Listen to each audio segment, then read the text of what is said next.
ఈ జీవితం మనం అనుకుంటాం, భక్తులకైతే ఎట్లా జరిగిద్దా అనుకుంటాం.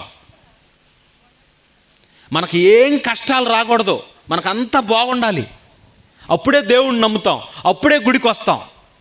యోబు గారి జీవితం అయితే సర్వనాశనం అయిపోయిందని మనం చదువుకుంటాం, కానీ అది మనకి ఎక్కదు, అది ఎక్కదు మనకి. లాజరు ఒంటి నిండా కురుపులు ఉన్నాయని చదువుకుంటాం, మనకు ఒక్క కురుపు వస్తే తట్టుకోలేము. ఆడపిల్లలకు ముఖం మీద మొట్ట వస్తే చర్చికి రారు. యోబు గారి ఒంటి నిండా కురుపులు వచ్చాయని చదువుకుంటారు. లాజరు గారి అంతా అనారోగ్యం పాలయ్యాడని చదువుకుంటారు. అదే కష్టం మనకొస్తే మాత్రం తట్టుకోలేము. యోబు గారు అంటారు కదా, దేవుని వలన మనం మేలేనా, కీడు అనుభవించ తగదా అని చెప్పట్లా. అట్లాగే నయోమికి కష్టం వచ్చేసింది. వచ్చేసిన తర్వాత భర్త చచ్చిపోయాడు, కొడుకులు చచ్చిపోయారు, విధవరాండ్రైనటువంటి 2 కోడళ్ళు ఉన్నారు, మొత్తం 3 తేలేరు ఆడ మనుషులు. వాళ్ళు దేశం కాని దేశంలో ఉన్నారు. అమ్మా, నేను ఒంటరిదాన్ని, ఎక్కడైనా ఒక్క కడుపు, ఒంటి కడుపు, నేను వెళ్ళిపోతా, మీరు ఎక్కడే ఉండి యవనంగా ఉన్నారు, పెళ్ళిళ్ళు చేసుకొని ఇక్కడే జీవితాన్ని కొనసాగించండి అమ్మా అని అంటే, మేము మీతో పాటు వస్తాం అత్తయ్య అని బయలుదేరారు. నీతో పాటు వస్తాం అత్తయ్య అని బయలుదేరారు. వెళుతున్నారు. మధ్యలో ఆగి మళ్ళా ఒక మాట చెప్పింది, అమ్మా వెళ్ళిపోండి అమ్మా అని చెప్పింది. అప్పుడు పెద్ద కోడలు సరే అత్తయ్య గారు అని సెలవు తీసుకొని వెనక్కి వెళ్ళిపోయింది. చిన్న కోడలు, నన్ను రావద్దని అనొద్దు అత్తయ్య, నీ దేశమే నా దేశం, నీ ప్రజలే నా ప్రజలు, నీ దేవుడే నా దేవుడు, నువ్వు ఎక్కడైతే నువ్వు పాతి పెట్టబడతావో నేను కూడా అక్కడే పాతి పెట్టబడతాను, చావు తప్ప మన ఇద్దరి బంధాన్ని ఏది విడగొట్టకూడదు అని కోరుకుందండి. అదేంటి, యవనంలో ఉన్న ఆవిడ, దేవుడు తెలియని ప్రజల మధ్య జీవిస్తున్న ఆవిడ అత్తగారితో తన జీవితాన్ని పంచుకోవటానికి ఎందుకు ముందుకు వస్తుంది అని అంటే, కోడలైన దగ్గర నుంచి నయోమి దేవుడి గురించి తెలియజేస్తుంది. ఈరోజు అత్తా కోడల మధ్య పడట్లేదు. కారణం ఏంటంటే, నువ్వు ఏ రోజు కూడా నీ కోడలకి దేవుడి గురించి చెప్పలేదు కనుక, దేవుని కోసం బ్రతకాలని చెప్పలేదు కనుక. కొడుకు రాగానే చాడీలు చెప్పడానికి సిద్ధంగా ఉంటే ఇంక ఎట్లా ఉంటుంది చెప్పండి. కనుక రూతు వచ్చేసి పొలంలో పరిగెడుతుంది. అక్కడి నుంచి మోయాబు దేశం నుంచి బెత్లెహేముకి వచ్చి పొలంలో పరిగెడుతుంది. ఎందుకు? మా అత్తయ్య గారి కడుపు నింపాలని పొలంలో పరిగెడుతుంది. అప్పుడు అందరూ ఆ ఊరోళ్ళంతా చూస్తున్నారు. అమ్మా, మీ ఇంటికి వచ్చిన ఆవిడను చూస్తుంటే అసలే మంచిది, ఇక్కడికి వచ్చిన తర్వాత చాలామంది కుర్రాళ్ళు ఆమెను కదిలించాలని చూశారట. అయితే ఆమె ప్రవర్తన మునుపటి ప్రవర్తన కంటే ఇప్పుడున్న ప్రవర్తన మరి శ్రేష్టమైంది, చాలా గొప్పది. అంటే అంత ఖచ్చితంగా ఉంటుంది. చూడండి, భర్త చచ్చిపోయి విధవరాలుగా ఉండి అత్తతో పాటు దేశం కాని దేశం వచ్చి ఇక్కడికి వచ్చి అత్తను పోషించటం కోసం పరిగెడుతుంది. చూడండి, కష్టంలోనే మనిషికి వ్యక్తిత్వం బయటపడుతుంది. కష్ట సుఖాలు చాలామందికి అర్థం కావట్లేదు. కష్టమేనండి మనిషి యొక్క గొప్పతనాన్ని తెలియజేసేది. కష్టం, సుఖాల మాయలో పడిపోయి ఈరోజు దేవుణ్ణి కూడా మర్చిపోతున్నారు. ఒకనాటి సుఖానుభవము సంతోషమని చెప్పుకుంటున్నారు, సుఖపడి చచ్చిపోదాం అనుకుంటున్నారు అందరూ. ఇక ఆ తర్వాత చివరికి ఏమైందో తెలుసా? అమ్మా, మీ ఇంటికి వచ్చిన కోడలను చూస్తుంటే ఇశ్రాయేలు వంశాన్ని వర్ధిల్ల చేసిన రాహేలు కనపడుతుందమ్మా. నీ కోడల్లో రాహేలు కనపడుతుందా? అంత గొప్ప వంశంలో రాహేలు సరసన నిలబడిందా ఈ రూతమ్మ? లేయా సరసన నిలబడిందా ఈ రూతమ్మ? అంటే అంత క్యారెక్టర్ సంపాదించింది, ఎంత గొప్పది. ఆ స్త్రీని గురించి ఏమన్నారు తెలుసా? నిన్ను ప్రేమించే నీ కోడలు 7 కుమారుల కంటే ఎక్కువైనది కాదా అంటే, ఒక మంచి కోడలు 7 కొడుకులు పంచిన ప్రేమ కంటే ఎక్కువ ప్రేమను పంచగలదని గుర్తు చేసింది రూతమ్మ. 7 కొడుకులు, ఒక మంచి కోడలు నీ ఇంటికి వస్తే 7 కొడుకుల కంటే గొప్ప ప్రేమను పంచగలిగినది ఆ స్త్రీ. నిజంగా స్త్రీలను తక్కువగా చేస్తారు, కానీ ఒక్కొక్క వంశం వర్ధిల్లాలంటే కారణం ఏంటో తెలుసా? స్త్రీ. ఇశ్రాయేలు వంశమును వర్ధిల్ల చేసిన రాహేలు అంటే ఒక పురుషుడి వంశం వర్ధిల్లాలంటే కారణం స్త్రీ. పుట్టినింటి నుంచి మెట్టినింటికి వచ్చిన ఒక ఆడబిడ్డ ఆ కుటుంబాన్ని వెలిగిస్తుంది. అప్పుడప్పుడు మన పెద్దోళ్ళు అంటారు, గొడ్డొచ్చిన వేళ బిడ్డొచ్చిన వేళ అని. కొంతమంది పశువులను కొనుక్కొని వస్తారు. అది వచ్చిన తర్వాత వాళ్ళ ఫ్యామిలీ సంతోషంగా ఉంటుంది, చాలా సమస్యలు పరిష్కరింపబడతాయి. బిడ్డొచ్చిన వేళ, పుట్టినింటి నుంచి మెట్టినింటికి ఒక స్త్రీ వచ్చింది అనుకోండి, అసలు అప్పటి నుంచి చాలా బాగుంటుంది. మామయ్య, అత్తయ్య అని ఆడపడుచుల్ని, మరుదుల్ని ప్రేమగా చూసుకునే విధానాన్ని చూస్తుంటే ఆ కుటుంబం అంతా సంతోషంగా ఉంటుంది. కొంతమంది జీవితాలు మారిపోతాయి. కొంతమంది వస్తారు, వచ్చిన రోజే గొడవ, తగులే, తన్నుకోవటమే, ఎటోళ్ళు పారిపోవటమే. ప్రియమైన దేవుని పిల్లారా, ఆలోచించండి. ఒక పురుషుడి వంశం, యాకోబు వంశం వర్ధిల్లటానికి కారణం ఎవరో తెలుసా? రాహేలు, లేయా. చూద్దామండి, ఒకసారి ఆలోచిద్దాం. ఒక పురుషుడి గొప్పతనానికి కారణం స్త్రీలు అవుతారా అంటే యాకోబు జీవితమే మనకు ఉదాహరణ. చూద్దాం, యాకోబు ఎలాంటోడు? యాకోబుని చాలామంది మోసగాడుగా పరిచయం చేశారు. యాకోబుని మోసగాడుగా పరిచయం చేశారు. మోసగాడు కాదండి, చెబుతాను మీకు ఎలా మోసగాడు కాదని చెబుతాను. ఎలా? అన్నను మోసం చేశాడు, తండ్రిని మోసం చేశాడు అని అనుకుంటున్నారు. రెక్కమ్మ గారికి ఇద్దరు కవల పిల్లలు కడుపులో ఉన్నారు. పిల్లలు లేనంత కాలం నాకు పిల్లలు లేరని బాధపడింది. దేవుడు ఇద్దరు కవల పిల్లల్ని ఆమె కడుపులో పెడితే, అయ్యా వాళ్ళు లోపల వృద్ధాప్యంలో వచ్చింది కదండి గర్భం, ఇద్దరు పిల్లలు కడుపులో తిరుగుతుంటే ఆమె, నేను ఈ బాధ భరించలేనయ్యా, నా సావు ఇవయ్యా అని కోరుకుంది. అప్పుడు దేవుడు అంటున్నాడు, అమ్మా నీ కడుపులో నుండి 2 జనాంగాలు రాబోతున్నాయి అమ్మా అన్నాడు. 2 జనాంగాలు. ఎవరు పిల్లలు? ఏశావు, యాకోబు, ఇద్దరు కొడుకులు, కవల పిల్లలు. ఏశావు సంతానం ఎదోమీయులు, యాకోబు సంతానం ఇశ్రాయేలీలు. 2 జనాంగాలు రాబోతున్నాయమ్మా నీ కడుపులో నుంచి అన్నాడు. కడుపులో ఉండగానేనంట ఏశావు ఆ ప్రసవ కాలం దగ్గరకు వచ్చినప్పుడు, ప్రసవించే టైంలోనట మడెం పట్టుకొని లాగుతున్నాడంట. ఎవరో? యాకోబు. ఎక్కడికి రా వెళ్తున్నావు? ముందు పుట్టాడు అనుకో, జ్యేష్ఠత్వం వచ్చేసిద్ది, పెద్ద కుమారుడు అయిపోతాడు. జ్యేష్ఠత్వం నాకు కావాలన్న ఆలోచనతో కడుపులో ఉండగానే మడెం పట్టుకొని లాగుతున్నాడంట వెనక్కి. లోపల వాళ్ళిద్దరు పెనుగులాడుతున్నారట, ఫైటింగ్ జరుగుతుందంట లోపల. మనం ఏమనుకుంటామంటే లోపల పిల్లలకి ఏం తెలియదు అనుకుంటాం. లోపల పిల్లలకి అన్నీ తెలుసట. కడుపులో ఉండగానే 6 నెలల పిండంగా ఉండగానే లోపలోడికి వాళ్ళ నాన్న వచ్చాడు, వాళ్ళ తాత వచ్చాడు, వాళ్ళ అమ్మమ్మ వచ్చింది, వాళ్ళ నాయనమ్మ వచ్చింది అన్న సంగతి తెలిసిపోద్దట. తాతయ్య రాగానే బూతులు తిడుతున్నాడు అనుకోండి, లోపల ఉన్న మనవడికి వచ్చాడయ్యా బూతులు తాత అనుకుంటాడు. లోపల అన్నీ తెలిసిపోతాయి లోపల. అవునండి, మీరేమనుకుంటారు? మీ కోడలు గర్భవతిగా ఉన్నప్పుడు చాడీలు చెబుతూ ఉన్నారు అనుకోండి, ఆమె బాధపడతా ఉందనుకోండి, మా అమ్మని ఏంటి, మా నాయనమ్మ ఎంత బాధ పెడుతుంది అని లోపలోడు అనుకుంటాడు. మీకు ఏం తెలియదో కడుపుతో ఉండగానే భార్యాభర్త కొట్టుకుంటారు. మీకు ఏం తెలుసు? అసలు గర్భవతిగా ఉన్న ఆడ మనిషిని ఎంత బాగా చూసుకోవాలో ఇశ్రాయేలీలను చూసి నేర్చుకోండి. వాళ్ళన్నిటికంటే ప్రియారిటీ ఇచ్చేదో తెలుసా? తన భార్య గర్భవతి అయిందని తెలుసుకోగానే ఆమెని సంతోషంగా ఉంచుతారు. ఎందుకంటే లోపల ఉన్నవాడి భవిష్యత్తు ఈ 9 నెలల కాలాన్ని బట్టే వాడి భవిష్యత్తును నిర్ధారించవచ్చంట.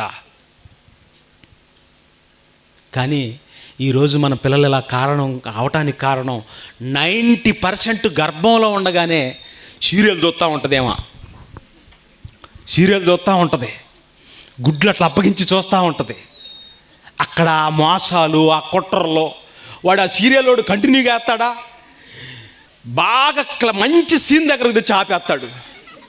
ఆపేయగానే ఏం జరిగిద్ది, నీ బొంద జరిగిద్ది. లోపల టెన్షన్ ఆ బిడ్డకు కూడా ఇవన్నీ పంపిస్తున్నావు అనమాట. నువ్వు తల్లి మామూలు పొరపాట్లు చేసేది ఇలా కడుపులో ఉండగానే మడిం పట్టుకొని లాగుతున్నాడు అంటే దాని అర్థం ఏంటి? నేను వెళ్తాను రా ముందు అంటున్నాడు. పెరిగారు, పెద్దోళ్ళు అయ్యారు. చూడండి ఎంత పట్టుదల కలిగినోడో యాకోబు గారు. మోసగాడు అనుకుంటున్నారా మీరు? మంచి పట్టుదల కలిగినోడు. పెద్దోళ్ళు అయ్యారు. ఒకరోజు వేటకెళ్ళాడు ఏశావు వేటకెళ్ళి మాంసం తీసుకొని వస్తున్నాడు. ఇస్సాకు గారు శుభ్రంగా తింటున్నాడు. యాకోబు అయితే అమ్మా నాన్నను కనిపెట్టుకొని ఇంటి దగ్గరే ఉంటున్నాడు. సాధువై పెద్దోడికి జంతువులను వేటాడటం, దాని మాంసం తింటాం, ఇదే పని. వాడికి ప్రేమ, బంధుత్వం, ఆప్యాయత, అనురాగం ఏమీ లేదు. ఇట్లాంటి వాళ్ళు ఉంటారనమాట. కానీ యాకోబు అయితే ఇంటి పట్టునే ఉండి తల్లిదండ్రులను ప్రేమగా చూసుకుంటూ ఉన్నాడు. అయితే ఒకరోజు వచ్చేసరికి యాకోబు కలగూర వంటకం చేస్తున్నాడు. మంచి వంటకం చేస్తున్నాడు. బాగా వంటలు ఎక్స్పర్ట్ వంటలో చేస్తున్నాడు. తమ్ముడు అది కొంచెం ఇవ్వరా అన్నాడు. అది ఎవరా అంటే, నేను ఇస్తాను కానీ, ఈ కూర ఇస్తాను కానీ నీ జ్యేష్ఠత్వం ఇస్తావా అన్నాడు. అప్పుడు ఏశావు పెద్దగా పట్టించుకోవాలా. జ్యేష్ఠత్వం అంటే అది ఎంత గొప్పదో అతనికి అర్థం కావట్లా. అవునా, కవల పిల్లలకి ఎంత తేడా ఉంటుందండి ముందు పెద్దోడు చిన్నోడు అంటానికి? 1 నిమిషం లేదా 2 నిమిషాలు. మొదటోడు పుట్టగానే రెండోవాడు ఆల్రెడీ బయటికి రానే వస్తూ ఉంటాడు. అంటే ఈడేమనుకున్నాడు, అరే సంవత్సరం పెద్దోడువా, 2 సంవత్సరాలు పెద్దోడువా, నాకంటే నిమిషమే కదా, ఇది పెద్ద నాకు ముందు కూరబెట్టు జ్యేష్ఠత్వం ఇస్తానన్నాడు. కడుపులో ఉండగానే జ్యేష్ఠత్వం గురించి, విలువైన దానికోసం ఆలోచించిన ఈ వ్యక్తి పెద్ద అయిన తర్వాత కూడా పట్టుదల విడిచిపెట్టలా. ఎట్లగట్ల కోరిచ్చైనా జ్యేష్ఠత్వాన్ని సంపాదించుకున్నాడండి. విలువైన దాన్ని సంపాదించుకోవటం కోసం నోటిని కట్టుకున్నాడు. ఆ రోజు దేవుడు హెబ్రీలకు రాసిన పత్రికలో ఏం రాశాడో తెలుసా? 1 పూట కూటి కొరకు తన జ్యేష్ఠత్వపు హక్కును అమ్మివేసిన ఏశావు వంటి భ్రష్టుడైనను, వ్యభిచారి అయినను మీ మధ్య ఉంటాడేమో, జాగ్రత్తగా చూసుకోండి. సంఘంలో ఎప్పుడో జరిగిన సంగతిని హెబ్రీల సంఘానికి చెప్తున్నాడు. ఏమని? 1 పూట కూటి కోసం జ్యేష్ఠత్వాన్ని తాకట్టులో పెట్టాడంటే అలాంటి భ్రష్టుడు మీ సంఘాల్లో కూడా ఉంటారు. జాగ్రత్త. ఎందుకుంటారండి? చికెన్ కప్పు వేయలేదని భోజనాలు పెడుతున్నారు. మా పాస్టర్ గారు ఆ రోజుల్లో ప్రేమ విందని ఒక్కొక్కళ్ళ దగ్గర 100 వసూలు చేసి అందరికీ భోజనాలు పెట్టారు చర్చిలో. వీళ్ళు ఏం చేశారు? ఆడవాళ్ళు ప్రార్థనకి వెళ్తా, మా అబ్బాయికి ప్రేమ విందు కావాలి, మా మా ఆయన గారికి ప్రేమ విందు కావాలని అందరికి కట్టారు. 4 ఉంటే 400 కట్టారు. ఆయన శుభ్రంగా తాగి వచ్చాడు చర్చికి. ఎందుకు వీళ్ళు ఎటు చికెన్ పెడతారు కదా, ఆయన తాగి వచ్చి ఇంకొక కప్పు కావాలన్నాడు చికెను. అయ్యా ఇది అందరికి సరిపోయిద్దో లేదో అని అన్నారు వాళ్ళు, వడ్డించేవాళ్ళు. ఒక్కసారిగా బల్ల లేపి విసిరేశాడు. ఇది ప్రేమ విందా, పగ విందా? అట్లాగే 1 పూట కూటి కొరకు తన జ్యేష్ఠత్వపు హక్కును అమ్మివేసిన ఏశావు వంటి భ్రష్టుడు ఎప్పుడో కూర గురించి ఆలోచిస్తే ఎన్నో తరాల తర్వాత భ్రష్టుడు, వ్యభిచారి అని చెప్పాడు. ఈరోజు మనం నిత్యం బిర్యానీ తింటున్నాం. మనల్ని ఏమనాలి? అసలు మనం ఎప్పుడో ఏశావు కంటే ఏశావు తాతలం మనం. ఆలోచించండి ఒకసారి. కనుక జ్యేష్ఠత్వాన్ని సంపాదించాడండి. విలువైన దానికోసం కూరను ఎరగా పెట్టాడంటే యాకోబు గారు మోసగాడు కాదు. విలువైన దానికోసం తాత్కాలికమైనటువంటి సుఖాలను చంపుకున్న వ్యక్తిగా మనకు కనపడుతున్నాడు. ఇంకా చూద్దాం ప్రియమైన దేవుని పిల్లారా. ఆదికాండము 28వ అధ్యాయం చూడండి. ఆదికాండము 28వ అధ్యాయం యాకోబు గారి చరిత్ర మీరు ఒకసారి వినాలి. ఆదికాండము 28వ అధ్యాయం 28వ అధ్యాయం ప్రారంభ వచనం నుంచి. ఇస్సాకు యాకోబును పిలిపించి, నీవు కనాను కుమార్తెలలో ఎవతినో వివాహము చేసుకొనకూడదు. నీవు లేచి పద్దనరాములోనున్న నీ తల్లికి తండ్రి అయిన బెతూయేలు ఇంటికి వెళ్ళి అక్కడ నీ తల్లి సహోదరుడగు లాబాను కుమార్తెలలో ఒకదానిని వివాహము చేసుకొనమని అతనికి ఆజ్ఞాపించి. రే నానా, మీ అన్నయ్య ఏసా ఉన్నాడే, ఎప్పుడు వాళ్ళ పిల్లల్ని వీళ్ళ పిల్లల్ని చేసుకొని వచ్చాడు. నేను లేక లేక మీ ఇద్దరు బిడ్డలను కంటే వచ్చిన కోడల వల్ల నాకు సంతోషం లేదురా నాన్న. నువ్వు మాత్రం మీ మేనమామ కూతురుని చేసుకోవాలిరా యాకోబు, నువ్వు వెళ్ళయ్యా అంటే తల్లిదండ్రుల మాటను గౌరవించి వెళ్ళిపోయాడండి. మన బిడ్డలకు ఒక వయసు రాగానే దేవుని సంకల్పానికి దగ్గర చేయాలి. ఇస్సాకు రెబ్కాలు యాకోబుని ఎప్పుడైతే ఈ పెద్ద కుమారుడి భార్యగా వచ్చినటువంటి వాళ్ళని చూశారో, లాభం లేదురా, నా కుమారుని ఏదో ఒక విధంగా వాళ్ళ మేనమామ కూతురుని చేసుకోవాలన్నట్లుగా పంపిస్తున్నాడు. మన పిల్లలను కూడా ఒక వయసు వచ్చిన తర్వాత, నాన్న దేవుడి కోసం బ్రతకాలరా, మనకి చెడు సహవాసాలు ఉండకూడదురా అని చక్కగా నేర్పుగా చెప్పుకోవాలి పిల్లలకి. మనకే ఆలోచన లేదు, పిల్లలకి ఎక్కడి నుంచి వస్తుంది చెప్పండి. ఇక యాకోబు గారు బయలుదేరారు. చీకటి పడింది ఒక చోట. చీకటి పడగానే ఒక చోట రాయిని తలగడగా చేసుకొని పడుకున్నాడు.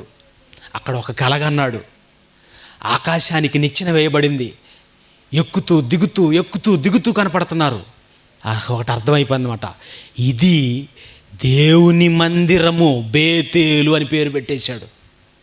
చూడండి, అలా వెళ్ళిపోయాడు. లాబాను గారి దగ్గరికి వెళ్ళిపోయాడు.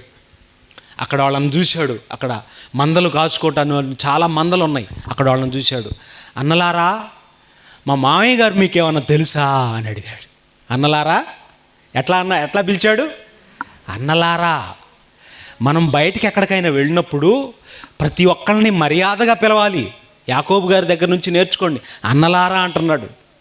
మన పిల్లల్ని కాలేజీలకు పంపించామనుకో, పోయి అక్కడ ఎలా స్నేహాలు, ఏ మామా, ఏ బావా, ఓహో ఇది నిలబడే సరుకు కాదు, ఇది మామా బావా, అబ్బో ఓయ్ మామా ఎక్కడుండవరా.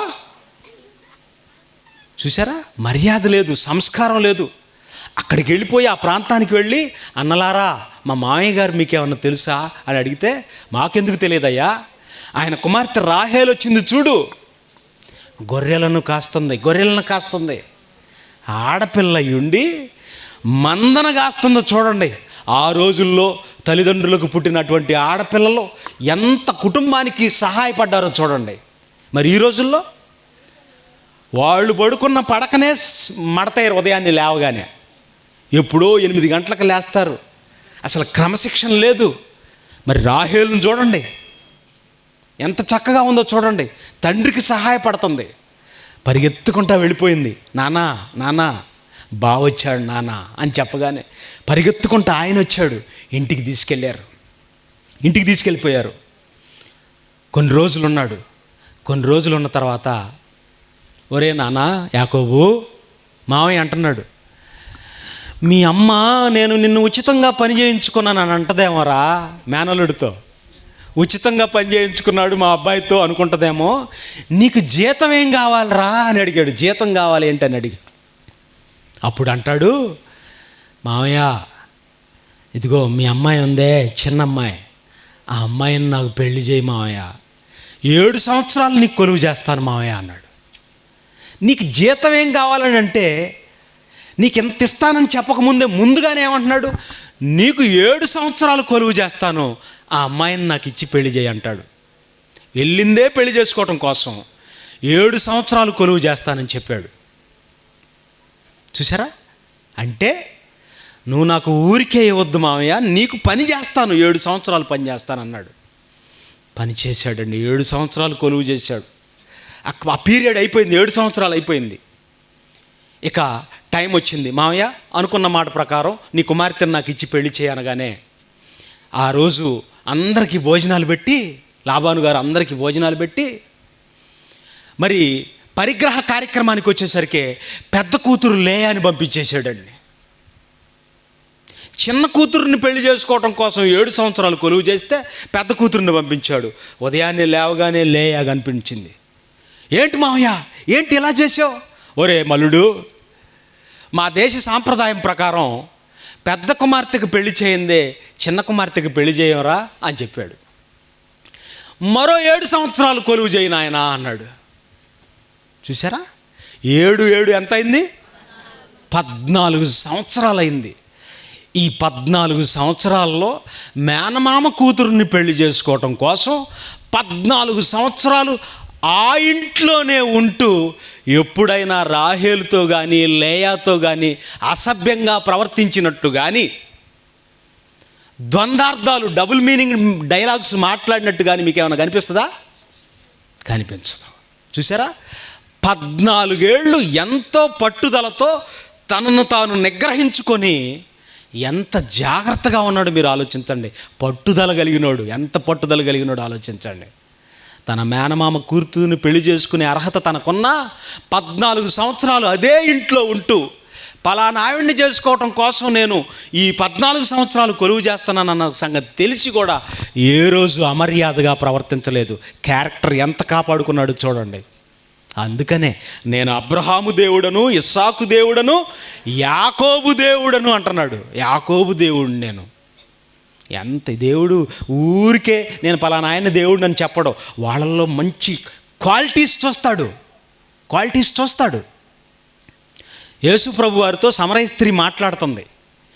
ఈ బావి నీళ్లు తాగి తానును తమ కుమారులను తాగి మాకిచ్చిన మా తండ్రి అయిన యాకోబు కంటే నీవు గొప్పవాడవా అంటుంది యేసు ప్రభువుని సమరయ స్త్రీ. యాకోబు మా తండ్రి ఎప్పుడో చచ్చిపోయాడు. సమరయ స్త్రీ 1వ శతాబ్దంలోనే మా తండ్రి అని చెబుతుంది యాకోబుని. అబ్బా, తండ్రి స్థానం సంపాదించుకున్నాడు. ఇశ్రాయేలీలందరికీ తండ్రి స్థానాన్ని సంపాదించుకున్నాడు. ఆ రోజుల్లో యాకోబు గారు తీసిన బావులు యేసు ప్రభు వారి కాలానికి కూడా నీళ్లు వెదజల్లుతూనే ఉన్నాయంట. నీళ్లు ఎప్పుడు తవ్విన బావులు అంటే ఎంత పనిమంతుడో చూడండి. దేవుడు ఆశీర్వదించాలండి ఒక మనిషిని. మీరు మేలు చేయండి, దేవుడు ఆశీర్వదిస్తాడు. ఒక మంచోడు ఒక మంచి పని చేస్తే అది తరతరాలకు నిలబడుతుంది. ఒక చెడ్డోడు ఒక పని చేస్తే అది వాడు కూడా అనుభవించలేడు అనమాట. అది దేవుని ఆశీర్వాదం. ఎంత గొప్పవాడు చూడండి యాకోబు గారు. ఇక అయిపోయింది ప్రియమైన దేవుని పిల్లారా. ఇంక అక్కడికి వెళ్ళిపోయి ఇద్దరిని మ్యారేజ్ చేసుకున్నాడు. చేసుకున్న తర్వాత 12 మంది సంతానం కలిగారండి. 12 మంది సంతానం. ఒక ఆడపిల్ల. కుటుంబం పెరిగిపోయింది. అంతా బాగుంది. పరిస్థితులన్నీ బాగుంటే కుటుంబం కోసం ఎంత బాగా కష్టపడుతున్నాడో మీరు చూడండి. కుటుంబం కోసం ఏమండి, 29వ అధ్యాయం 31వ అధ్యాయం చూద్దాం. 31వ అధ్యాయం 37వ వచనం.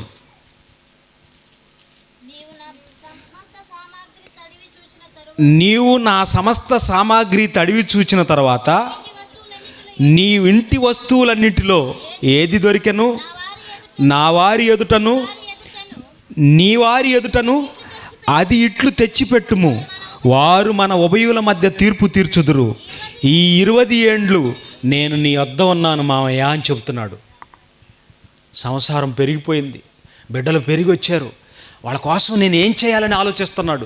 ఈ 20 సంవత్సరాలు 7, 7, 14 గొర్రెలను గాయటానికి ఉపయోగించిన సమయం 6 సంవత్సరాలు. మొత్తం 20 సంవత్సరాలు పట్టుదల అంటే అట్లా ఉండాలి. ఈ 20 ఏండ్లు నేను నీ వద్ద ఉంటిని. నీ గొర్రెలనైనను మేకలైనను ఈడ్చుకొని పోలేదు. మంద పొట్టేళ్లును నేను తినలేదు. దుష్ట మృగముల చేత చీల్చబడిన దానిని నీ వద్దకు తేక ఆ నష్టం నేనే పెట్టుకున్నాను మామయ్య. ఆ నష్టం నేనే పెట్టుకున్నాను. దుష్ట మృగం చేత ఏదైనా గొర్రె చీల్చబడితే ఆ నష్టం నా మీదే వేసుకున్నాను. ఈ 20 సంవత్సరాలు పగటి యందు దొంగిలింపబడిన దాన్ని, రాత్రి యందు దొంగిలింపబడిన దాన్ని నా యొద్ద పుచ్చుకొంటివి. నేను ఇలాగుంటిని. పగటి ఎండకును రాత్రి మంచుకును నేను క్షీణించిపోతిని. నిద్ర నా కనులకు దూరమాయను. ఇది వరకు నీ ఇంటిలో 20 ఏండ్లు ఉంటిని. నీ 2 కుమార్తెల నిమిత్తం 14 ఏండ్లు, నీ మంద నిమిత్తం 6 ఏండ్లు నీకు కొలువు చేసి తిని. అయినను నీవు నా జీతము 10 మార్లు మార్చాడట. 10 మార్లు. పగలు ఎండకి, రాత్రి మంచుకి తడిచిపోయాడట. నిద్ర లేక కన్నులు క్షీణించిపోయినాయట. అంటే పని మీద అతనికి ఎంత బాధ్యతో చూడండి. ఈరోజు చాలామంది భర్తలు తమ కుటుంబాల కోసం ఎంత కష్టపడతారండి, ఎంత కష్టపడతారు. ఏమనుకుంటారంటే భర్తలకు విలువ లేకుండా చూసే స్త్రీలు చాలామంది ఉన్నారండి. భర్తలకు విలువ లేకుండా ఎట్లా? ఒక టీచర్ గారు నాకు ఈ విషయం చెప్పిందండి. భర్త జాబ్కి వెళ్తున్నటువంటి తన భార్యను చూసి జ్వరం వచ్చిందంట ఆవిడకి. అమ్మ ట్యాబ్లెట్ వేసుకో అని చెప్పి వెళ్ళిపోయాడట. ట్యాబ్లెట్ వేసుకో అని చెప్పి డ్యూటీకి వెళ్ళిపోయాడట. ఏమే ఆఫీస్కి వెళ్ళగానే అక్కడున్న ఒకడు, ఏమండి మీకు జ్వరం వచ్చిందా? అవునా, ట్యాబ్లెట్ వేసుకోండి. ట్యాబ్లెట్ తెచ్చి ఉదయం, మధ్యాహ్నం, సాయంత్రం 3 పూట్ల ట్యాబ్లెట్ వేసుకున్నావా అని అడుగుతున్నాడట. అప్పుడు అనుకుందంటే ఏమే, నా భర్త ట్యాబ్లెట్ వేసుకోమని వెళ్ళిపోయాడు పట్టించుకోకుండా, ఈయనైతే 3 పూట్ల నన్ను అడుగుతున్నాడు, నా భర్త కంటే ఈయనే నన్ను ఎక్కువగా ప్రేమిస్తున్నాడు అనుకుంటుందంట. చూసారా? ఏమండి, కుటుంబ భారం మనసులో పెట్టుకొని కుటుంబాన్నంతా మరి సాకటానికి ఆయన ఎంత కష్టపడుతున్నాడో అర్థం చేసుకోవాలన్నమాట. కానీ యాకోబు గారిని చూస్తే పగలు ఎండకు, రాత్రి మంచుకు క్షీణించిపోతున్నాడట. కన్నులకు నిద్రగా అంటం లేదనమాట. అంత కష్టపడుతున్నాడు. అప్పుడు కూడా ఏమంటున్నాడు తెలుసా? ఇప్పుడు ఒక మాట అంటున్నాడు, మావయ్య నువ్వు నాకు 10 మార్లు జీతం మార్చావు. నా తండ్రి దేవుడు, బాగా గుర్తుపెట్టుకోండి, 42వ వచనం, నా తండ్రి దేవుడు, అబ్రహాము దేవుడు, ఇస్సాకు భయపడిన దేవుడు నాకు తోడై ఉండని ఎడల నిశ్చయముగా నీవు నన్ను వట్టి చేతులతోనే పంపివేయుదువు. దేవుడు నా ప్రయాసమును, నా చేతుల కష్టమును చూచి పోయిన రాత్రి నిన్ను గద్దించనని లాబానుతో చెప్పాను. మావయ్య నువ్వు నాకు అన్యాయం చేయొచ్చు, నా తండ్రి దేవుడు, ఇస్సాకు భయపడిన దేవుడు, అబ్రహాము దేవుడు అంటే మా తాత దేవుడు, ఇస్సాకైన మా నాన్న భయపడిన దేవుడు నాకు తోడై ఉన్నాడు. లేకపోతే నువ్వు నన్ను ఎప్పుడో ఒట్టి చేతులతోనే పంపించేసేవాడు మావయ్య అంటున్నాడు. అంటే తాను ఏ స్థితిలో ఉన్నా దేవుడే నాకు తోడని తన జీవితాన్ని కొనసాగించే గొప్ప వ్యక్తిత్వం. ఇంకొక సందర్భంలో మీకు ఒక మాట చెప్పాలండి. మరి లాబాను గారి పిల్లలో లేయా, రాహేలు. లేయా అట జబ్బు కళ్ళు కలిగిందంట. జబ్బు కళ్ళు ఏమో కంటిలో పుసులు రావటం, కంటి వెంట నీళ్లు రావటం, జబ్బు కళ్ళు అట అవే. మరి రాహేలు మంచి అందగత్తె అంటండి, మంచి అందగత్తె. ఇప్పుడు యాకోబు గారు 7 సంవత్సరాలు కొలువు చేసే టైంలో మా ఇంటికి వచ్చాడు ఇతను. మా చెల్లెల కోసమే ఈ 7 సంవత్సరాలు కొలువు చేస్తున్నాడన్న సంగతి లేయాకు తెలుసా, తెలియదా? తెలుసు. ఈ 7 సంవత్సరాల పీరియడ్ అయిపోయింది. మరలా 7 సంవత్సరాలు మా చెల్లెల కోసమే మా ఇంట్లో నన్ను పెళ్లి చేసుకున్న తర్వాత కూడా మా చెల్లెల కోసమే 7 సంవత్సరాలు ఇక్కడ ఉంటున్నాడన్న సంగతి తెలుసా, తెలియదా? తెలుసు. తనను ప్రేమించటం లేదని కూడా తెలుసు, తనను ద్వేషిస్తున్నాడని కూడా తెలుసు. కానీ ఏ రోజు కూడా వాళ్ళ నాన్నను పిలిచి, నానా ఎందుకు నాన్న నా గొంతు కోసావు, ఎందుకు నాన్న ఒకే ఇంట్లో ఉంటూ ఎంత బాధ పెడుతున్నావు నన్ను, ఒకే ఇంట్లో ఉంటూ నన్ను ప్రేమించకుండా ఆమెనే ప్రేమిస్తూ ఉంటే నన్ను ఎందుకు నాన్న ఇలా చేసావని ఏ రోజు కూడా లేయా వాళ్ళ నాన్నను నిలదీయలేదు, భర్తను నిలదీయలేదు. ఏంటయ్యా నువ్వు చేసే పని, ఎట్లాంటి పనులు చేస్తున్నావు ఏంటని భర్తను కూడా నిలదీయలేదు. అంటే ఇంటి గుట్టుని కడుపులోనే దాచుకుంది, సహనంతోనే ఉంటుంది. ఆమెకే బిడ్డలు పుడుతున్నారు బిడ్డలు. 6 బిడ్డలను దేవుడిచ్చాడు. ఈ మొదటోడు పుట్టినప్పుడైనా నా భర్త ప్రేమ దక్కుతుందేమో, రెండోవాడు పుట్టిన తర్వాత అయినా నా భర్త ప్రేమ దక్కుతుందేమో, 6 పిల్లలు పుట్టేంత వరకు చాలా బాధపడిందండి. చివరికి ఏమనుకుందో తెలుసా? నా భర్త నా కళ్ళ ముందున్నాడు, అది చాలు అనుకుంటుంది.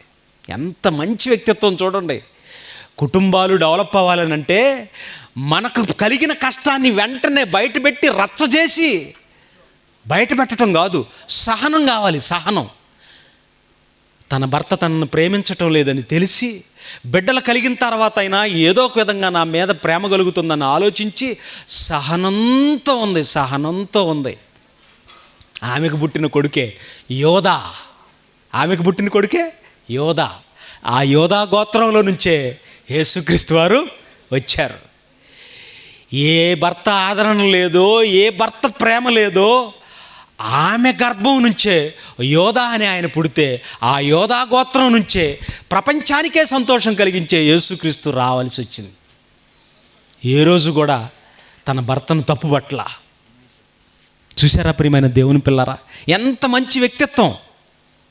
యాకోబు పట్టుదల కలిగిన వాడు, కష్టజీవి.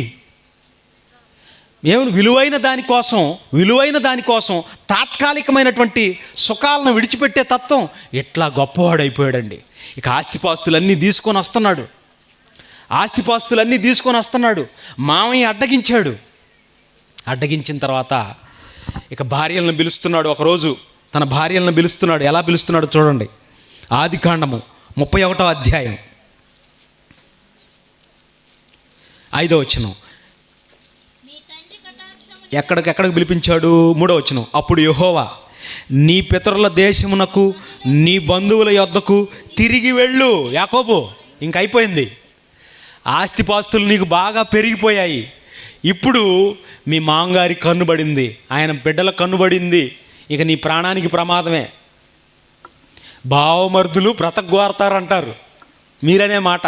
అక్కడ బావమర్దులే చంపడానికి చూస్తున్నారు. ఎవరో బ్రతకగోరేది ఇవన్నీ తప్పుడు మాటలు. మంచి మనసున్నవాడే మేలు చేస్తాడు.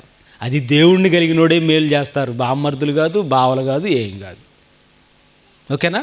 ఏమో ఎక్కడన్నా మంచి జరిగితే జరగవచ్చు, నేను వాళ్ళని తప్పు పట్ల. చూడండి. అప్పుడు యెహోవా, నీ పితరుల దేశమునకు నీ బంధువుల యొద్ద నుండి తిరిగి వెళ్ళుము. నాయనా యాకోబు, ఇంక టైం దగ్గరకు వచ్చింది, నువ్వు వెళ్ళిపోవాలి తిరిగి.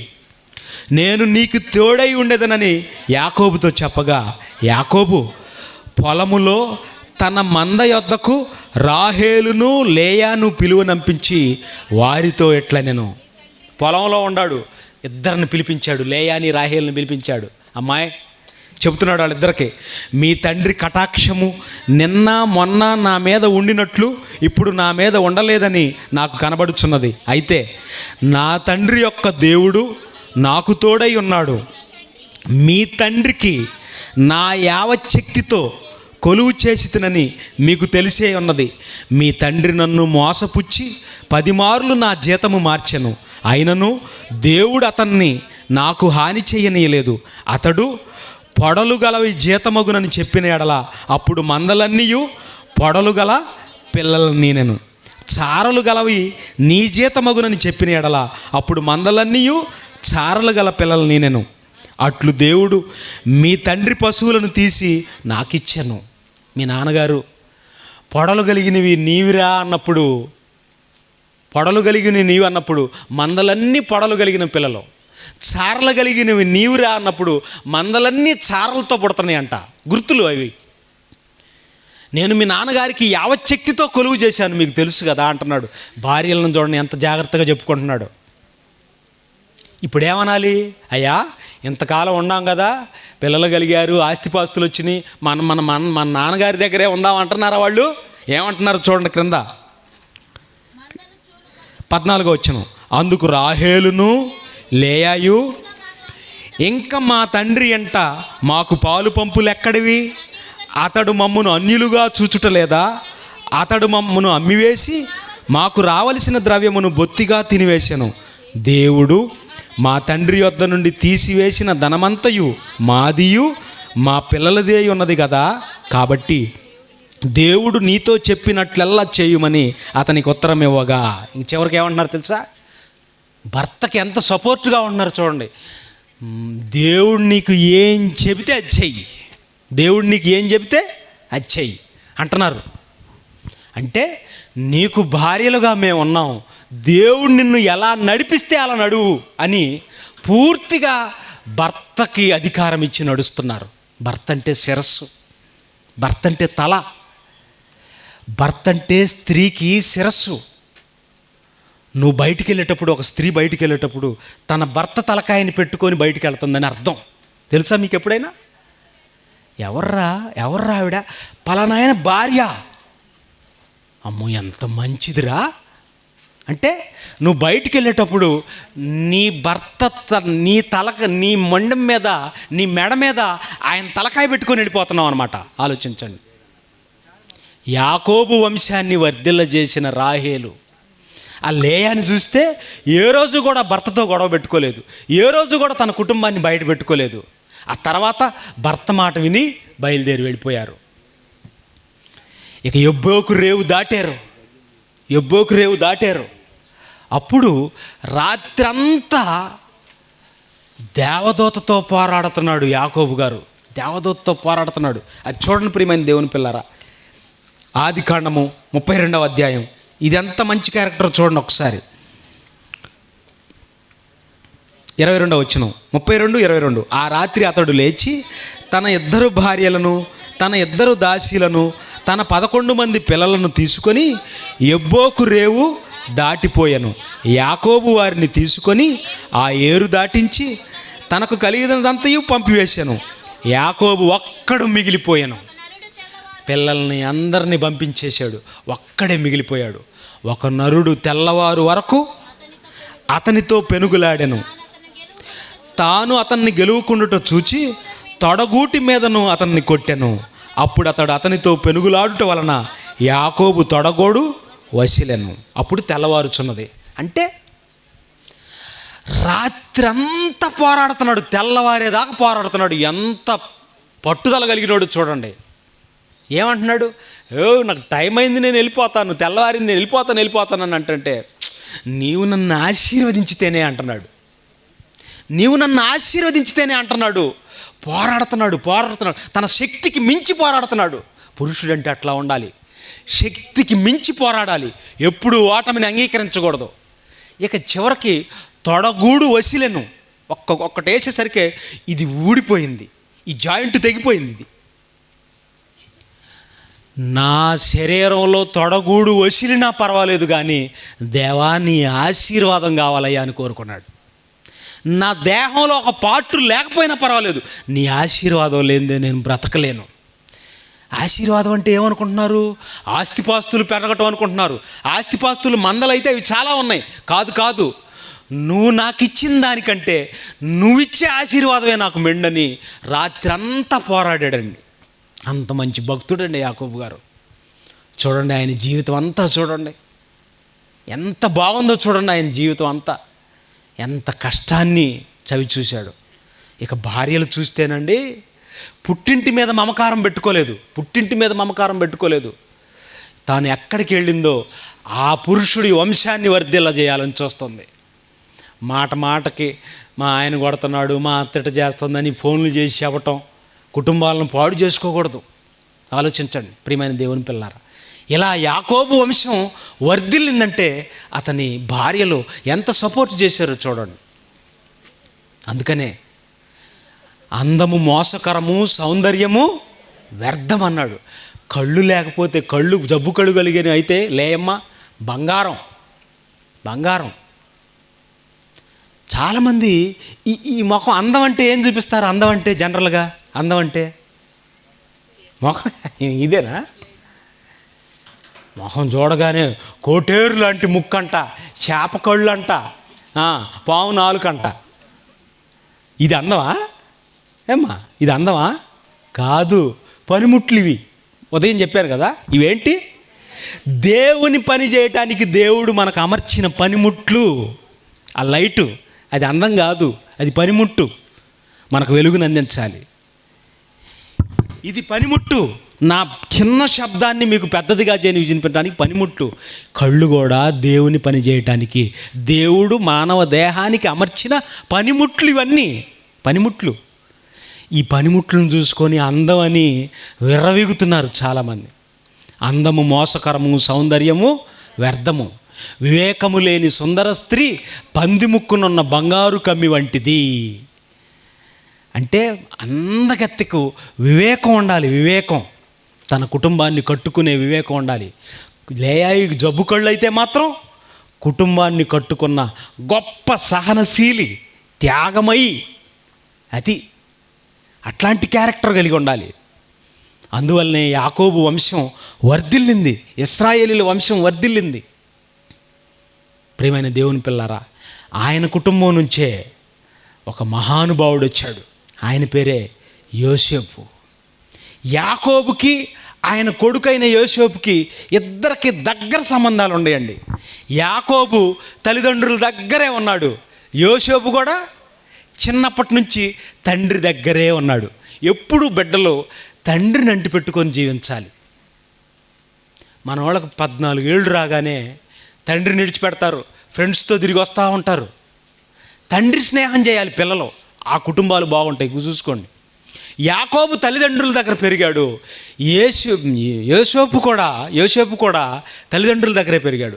యాకోబుకు దేవుడి గురించి మంచి కళలు వస్తున్నాయి, యోసేపుకు కూడా భవిష్యత్తు గురించిన మంచి కళలు వస్తున్నాయి. యాకోబు చెడును అసహించుకున్నవాడు, తల్లిదండ్రుల మాటకు లోబడినవాడు. యోసేపు కూడా మీ అన్నలను చూసిరా నాన్న, గొర్రెలు కాస్తున్నారు, మందలను కాస్తున్నారంటే వెళ్ళిపోయాడు, వాళ్ళ దగ్గరికి వెళ్ళిపోయాడు. కలలు చెప్తున్నాడు, బాగా ప్రేమించేవాడు. తల్లిదండ్రులు ఎవరిని బాగా ప్రేమిస్తారనంటే అబద్ధాలు చెప్పని వాడిని, నీతిగా ఉండేవాడిని, నిజాయితీగా ఉండేవాడిని తల్లిదండ్రులు ప్రేమిస్తారండి. అబద్ధాలు చెప్పే పిల్లలు కూడా తల్లిదండ్రులకు తెలుసు, కానీ మన కడుపుని పుట్టినోళ్ళు కదా, ఓర్చుకుంటూ ఉంటారు. ఒక మంచి అంగీ గుట్టించేశాడండి యోసేపుకి. కలలుగనేవాడు. ఒకరోజు కల చెప్తున్నాడు, అన్నయ్య మనం అంతా పొలంలో పైరు వేస్తున్నాం అన్నయ్య. చెప్పురా కళ. అయితే అన్నయ్య పనలు కట్టామన్నయ్య, 11 పనలు చుట్టూ పడిపోయాయి అన్నయ్య, ఒక పన మాత్రం లేచి నిలబడింది అన్నయ్య అని చెప్పాడు. ఇప్పుడు ఈ 11 మంది మేమేనరా, ఆ నిలబడిన పన నువ్వా? అరే నీ కళ్ళలో కూడా మమ్మల్ని ద్వేషిస్తావు కదరా నువ్వు. సూర్యచంద్రులు 11 నక్షత్రాలు సాష్టాంగపడ్డాయి అన్నయ్య. సూర్యుడు చంద్రుడు, తల్లి తండ్రి, 11 నక్షత్రాలు సాష్టాంగపడ్డాయి. ఇదంతా ఆలోచిస్తుంటే వాళ్ళకి ద్వేషం పుట్టింది, యోసేపు మీద ద్వేషం పుట్టింది. ఒకనాడు ఏశావు యాకోబుని ఎలాగైతే చంపాలనుకున్నాడో అన్నలంతా చంపాలనుకున్నారు. వస్తున్నాడు రా కళ్ళగనేవాడు, వస్తున్నాడు. వచ్చిన తర్వాత అన్నల కోసం ఆహారం తెచ్చినోడికి, ఒరే నాన్న ఎలా ఉన్నాడు, నువ్వెలా ఉన్నావు, ఎట్లా వచ్చావురా ఈ ఎడారుల్లో అని అడగకుండా నీళ్లు లేని గుంటలో పడేసి గుంటొడ్డును కూర్చొని భోజనాలు చేస్తున్నారంట వాళ్ళు. అన్నలో ఏ చేతులైతే వాళ్ళకి అన్నం తీసుకొచ్చినాయో అతన్ని గుంటలో పడేసి గుంట చుట్టూ కూర్చొని భోజనాలు చేస్తున్నారట.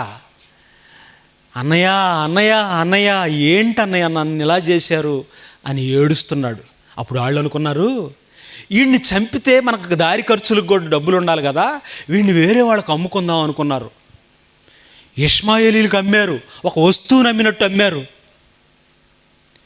వాళ్ళెళ్ళి ఐగుప్తీయుడైనటువంటి పోతీఫరుకు అమ్మారు, రాజ సంరక్షక సేనాధిపతికి అమ్మేశారు, పోతీఫరుకు అమ్మేశారు. ఒక వస్తువుని అమ్ముకున్నారు.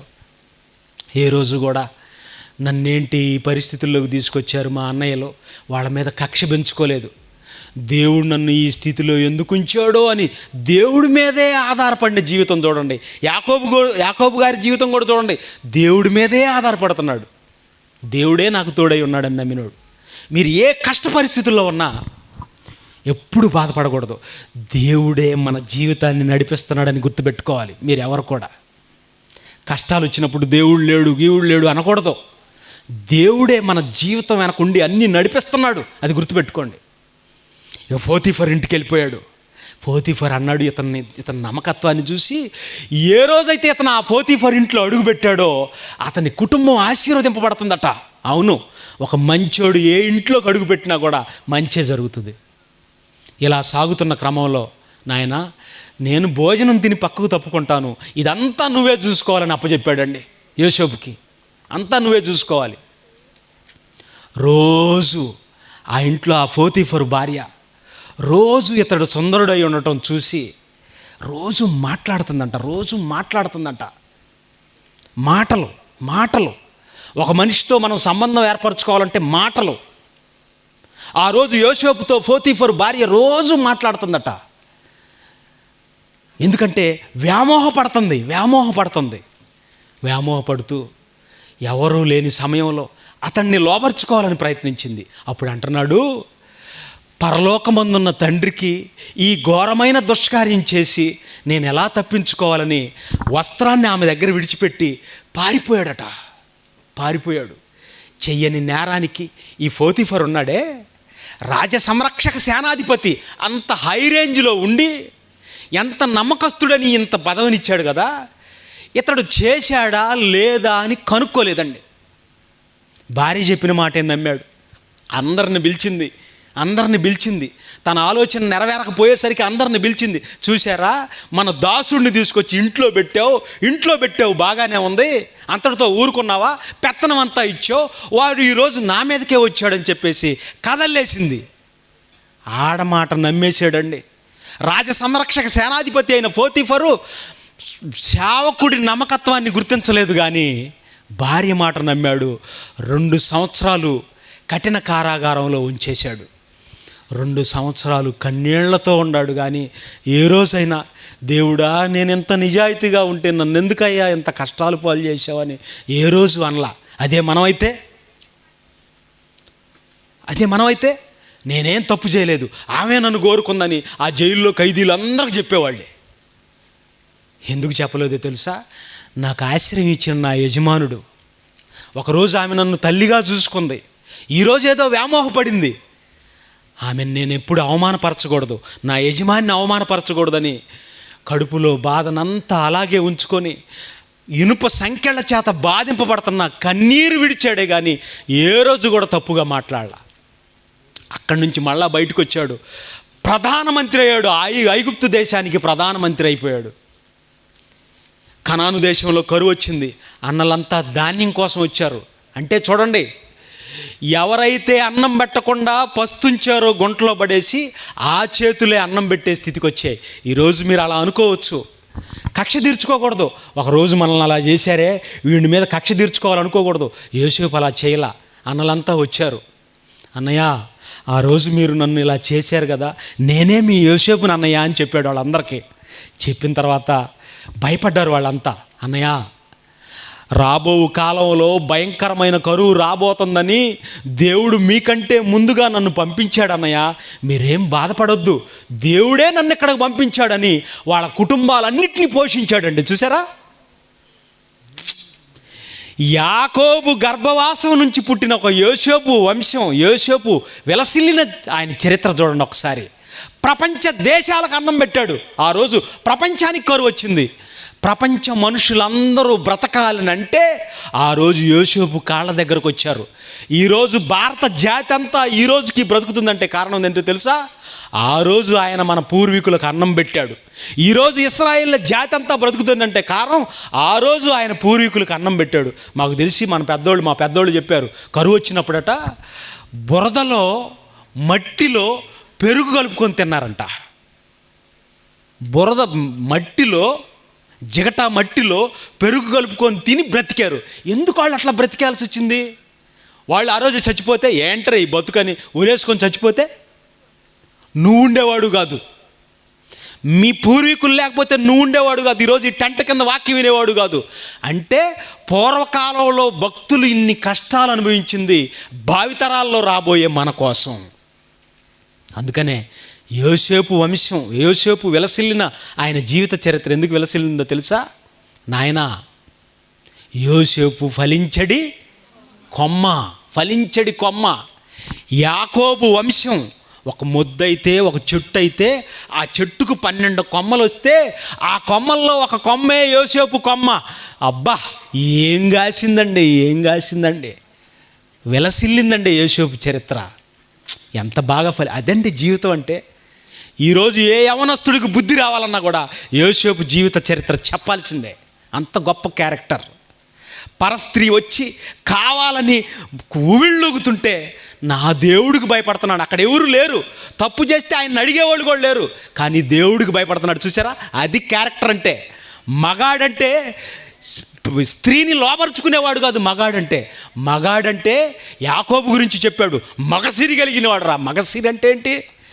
స్త్రీని లోపరుచుకునేవాడు కాదు, మగసిరి కలిగినవాడు. 14 సంవత్సరాలు మేనమామ గారి ఇంట్లో ఉండి కూడా ఎట్లాంటి అసభ్య ప్రవర్తన చేయలేదు, చూసావా? అది మగసిరి అంటే. యోసేపుది మగసిరి, యాకోబుది మగసిరి. మగాడంటే వాడు. ఎప్పుడైనా అర్థమైందా? ఆలోచించండి ప్రియమైన దేవుని పిల్లరా. యాకోబు విలువైన దానికోసం తాత్కాలికమైన దాన్ని విడిచిపెట్టాడు. మేనమామ గారు నష్టం చేస్తున్నా కూడా నమ్మకంగా పనిచేశాడు. బిడ్డల కోసం కన్నులకు నిద్ర కాకుండా పనిచేశాడు. చివరికి నాయన నీ ఆశీర్వాదం లేకపోతే నేను బ్రతకలేనయ్యా అని తొడగూడు వసిలినా కూడా పోరాడి గెలుచుకుని సాధించినవాడు వీరుడు యాకోబు గారు. అందుకనే నేను అబ్రహాము దేవుడను, యాకోబు దేవుడను, ఇస్సాకు దేవుడను, యాకోబు దేవుడిని అంటున్నాడు. ఇలా మీరు ఆలోచించగలిగితే మీ జీవితం ఎందుకు ఉందో తెలుసా? దేవుడి కలలను పండించాలి. ఈ వాక్యం ఒకనాడు యోసేపు ప్రపంచ దేశాలకు ఆహారం పెట్టి వాళ్ళ మనుగడ కొనసాగేటట్లు చేశాడు. ఈరోజు జీవాహారమైన వాక్యం చెప్పి ఈ మనుషులందరినీ కాపాడాలి. పాపం వాళ్ళకి ఏం తెలియదండి. ఏదో పాపం చేసేటప్పుడు ఏదో గొప్ప అనుకుంటారు, బూతులు తిట్టేటప్పుడు గొప్ప అనుకుంటారు.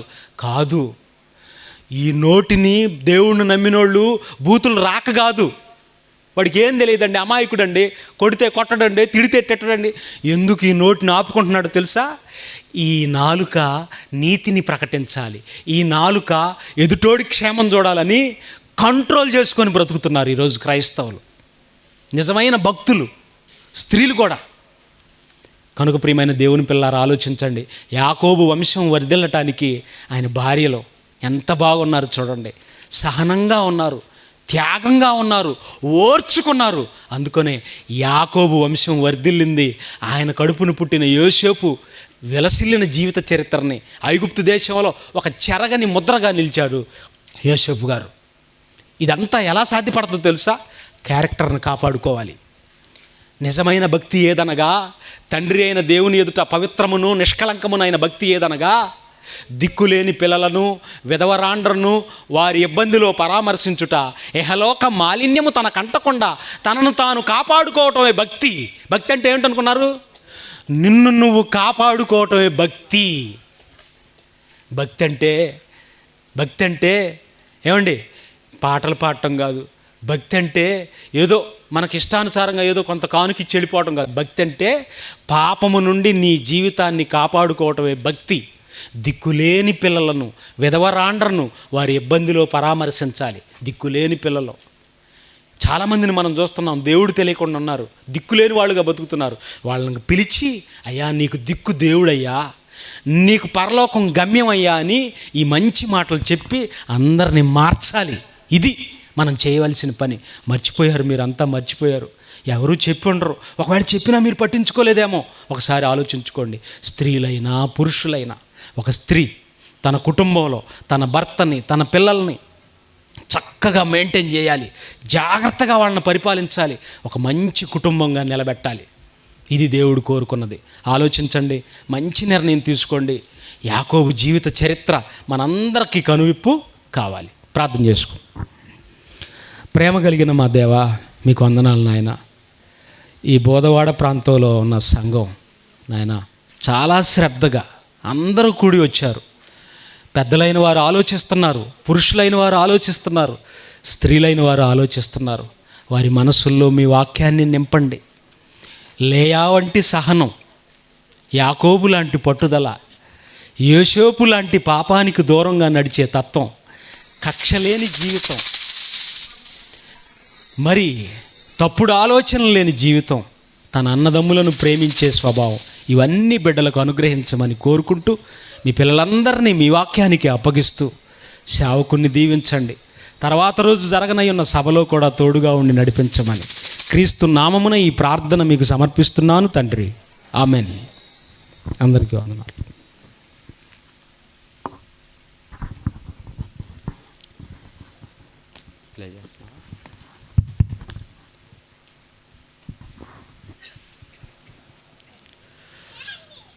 ఇంతవరకు కుటుంబాన్ని ఎలా నడిపించుకున్నారు స్త్రీలైన వారు, పురుషులైన వారు.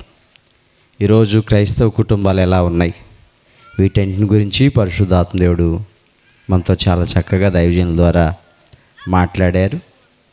కాబట్టి వినిన వాక్యాన్ని మన యొక్క హృదయాల్లోకి అన్వయింపజేసుకుంటూ ఒక యాకోబు జీవితాన్ని, ఒక యేసేపు జీవితాన్ని, ఒక రూతు జీవితాన్ని, వీటిని కేవలం క్రైస్తవ జీవితం ఎక్కడ దాకా తీసుకుంటుందంటే వినేదాకే తీసుకుంటుంది. తర్వాత అన్వయించుకోవడానికి అవకాశం తీసుకోవట్లేదు, అనుసరించడానికి అవకాశం తీసుకోవట్లేదు, జీవించడానికి అవకాశం తీసుకోవట్లేదు. దేవుడు కోరేది ఏంటి?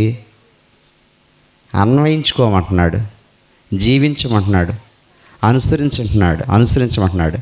ఎందుకంటే ఈ మాటలు నేను తెలియజేసేది, పౌలు గారు ఉన్నాడు కొరింథీయులకు రాసిన మొదటి పత్రికలో. ఆయన ఏమంటాడు? మొదటి పత్రిక 11వ అధ్యాయం 1వ వచనం, నేను క్రీస్తును పోలి నడుచుకున్న ప్రకారం మీరు నన్ను పోలి నడుచుకోండి. అంటే నేనైతే నడవగలిగాను, నేనైతే చేయగలిగాను, మీరు అసలు ఎప్పటికీ చేయలేరు అనలేదు ఆయన. ఏమన్నాడు? మీరు కూడా అనుసరించి నడుచుకోండి అన్నాడు. అలాగే ఫిలిప్పీయులకు రాసిన పత్రిక 2వ అధ్యాయంలో కూడా మీరు కూడా క్రీస్తు యేసును కలిగి నీ మనసు కలిగి ఉండండి. అంటే వాక్యం మనకి ఏం చెప్తుంది? వినండి, వెళ్ళండి, ఇక్కడి నుంచి దులుపుకోండి. తెల్లారిపోయిన తర్వాత మళ్ళీ యథావిధి, యథా రాజా తదా ప్రజ. ఇది కాదుగా దేవుడు మనకు నేర్పించేది. ఇప్పటి వరకు ఆయన గొంతు దించుకున్నారంటే, చాలా మంచిగా చెప్పారంటే, ఆ వాక్యాన్ని మన యొక్క జీవితాల్లోకి తీసుకోవటానికే. ఒకవేళ దైవజనులు ఎక్కడన్నా కొంచెం మీ మీద అభిమానంతో మాట్లాడారనుకోండి, కొంత ఏమవుతుంది, ఇబ్బంది పడతారు. అయ్యా ఈయన బాగా ఇబ్బందిగా మాట్లాడుతున్నారు, బాగా శ్రమ పెట్టి మాట్లాడుతున్నారు, బాగా కఠోరంగా మాట్లాడుతున్నారు, బాగా కఠినంగా మాట్లాడుతున్నారు అని అంటాడు. ఒక సందర్భాన్ని మీకు జ్ఞాపకం చేయమంటారా? దేవాలయం శుద్ధి చేయడానికి వెళ్ళాడు. ఎవరు? యేసుక్రీస్తు ప్రభు. వెళ్ళిన తర్వాత అక్కడ ఏం చేస్తున్నారు జనులు? వ్యాపారం చేస్తున్నారు, రోకలు అమ్ముతున్నారు, గోళ్ళు అమ్ముతున్నారు, రోకలు మారుస్తున్నారు. మీకు ఎప్పుడు ఇది ఒక అలవాటేగా, అమ్ముకోండి, ఇంకా కొత్త స్టాళ్ళు పెట్టుకోండి ఒకవేళ చాలకపోతే అని వెళ్ళాడా, లేకపోతే తరిమేడు అక్కడి నుంచి? అది వాక్యం మనకి ఏమి నేర్పిస్తుంది? నీతేగా నేర్పిస్తుంది, జీవితంలో జీవించమనగా నేర్పిస్తుంది, దాని ప్రకారం జీవించమనగా నేర్పిస్తుంది. అంటే ఎప్పుడు వాక్యం విన్నా మనం వాక్యాన్ని మన హృదయాల్లో పంపించుకొని నింపుకోవటానికి అవకాశం తీసుకోవాలి కదా. అదే యేసుక్రీస్తు ప్రభు చాలాసార్లు పరిచయాలతో, శాస్త్రులతో చెప్పారు. ఈరోజు కూడా అదే వాక్యం మనతో మాట్లాడుతుంది. వాక్యం సజీవమైందంటే నిజం. అది 2026 సంవత్సరాల 7 నెలల 27 రోజు ఇది. అప్పటి నుంచి ఇప్పుడు వాక్యానికి చెక్కు ఎక్కడ చెదరలా, కొంచెం పొల్లు ఏమైనా పోయింది అప్పటి నుంచి ఇప్పటికి పోలా. కాబట్టి వాక్యానికి అంత పవర్ ఉంటుంది. కుటుంబ కథా నేపథ్యమైన తర్వాత ఇంకా ఏ సబ్జెక్ట్ అయినా అది మనల్ని దానిలో జీవింపజేయమని కోరుతుంది, కానీ విని విస్మరించొద్దని చెప్పి తెలియజేస్తుంది. కాబట్టి ఈ కుటుంబ నేపథ్యంలో ఇంతమంది వ్యక్తులను దైవజనులు చక్కగా పరిచయం చేశారు. అలాగే మన యొక్క జీవితాలను కూడా ఆత్మీయంగా ముందుకు తన సన్నిధి ప్రసన్నత మనతో కూడా ఉంచునుగాక. ఆమెన్. మహేష్ గారు రెడీ అయిందా? ఒకసారి ఓపెన్ చేయండి. చూసుకుంటేనే పెద్ద కుటుంబమైన సంఘములోని ఆత్మబంధాలను అర్థం చేసుకుంటారని మీకు బంధాలను ఇస్తే కుటుంబమును గూర్చిన దేవుని ఉద్దేశాలు తెలియక ఒకరిని ఒకరు వదులుకుంటున్నారు, ఒకరిని ఒకరు చంపుకుంటున్నారు. ఈ గీతిక నీ కుటుంబ నీతిక.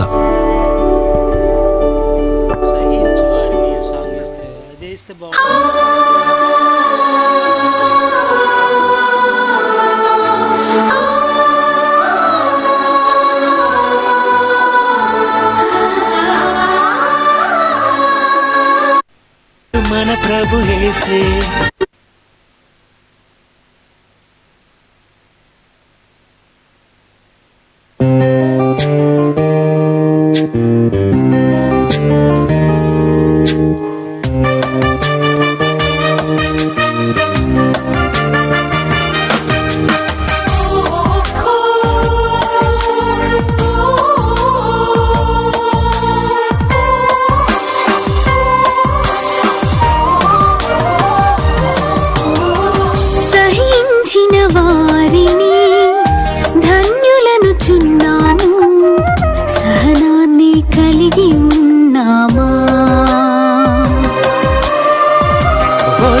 గల వారిని వీరులంటున్నాము, ఓర్చుకునే స్థితిలో ఉన్నామా? ప్రియనేస్తం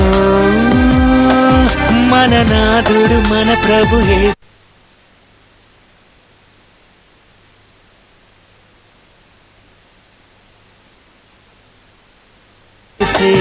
మన కోసం భరించెను శ్రమలు అనేకం చూపించి, మాదిరి మన కోసం నేర్పించే సహనమనే పాఠం. సహించిన వారిని కన్యులంటున్నాము, సహనాన్ని కలిగి ఉన్నామా?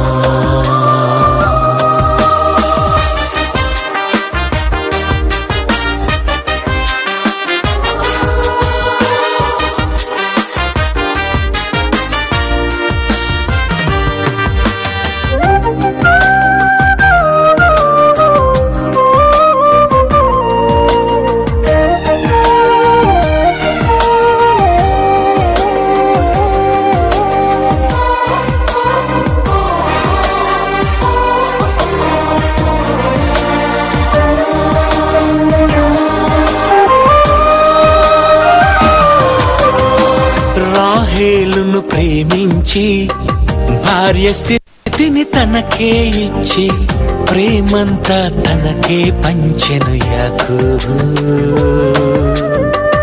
అందగత్తి కాదని తలచి మోము చూడ ఇష్టత విడచి కష్టపెట్టి లేయా మనసును ఆ రోజు. హృదయంలో వేదన ఎంతున్నా సహనంతో భరించెను బాధలు ఎన్నో, తన సహనం దర్శించెను పరమున దైవం. ఫలములతో దీవించిన చరితను చదివా, అది ఎరిగిన క్రైస్తవులం మనమే స్థితిలో ఉన్నాం. సహిస్తే పరమును చూస్తాం. సహించిన వారిని ధన్యులంటున్నాము, సహనాన్ని కలిగి ఉన్నామా? ఓర్చుకునే స్థితిలో ఉన్నామా?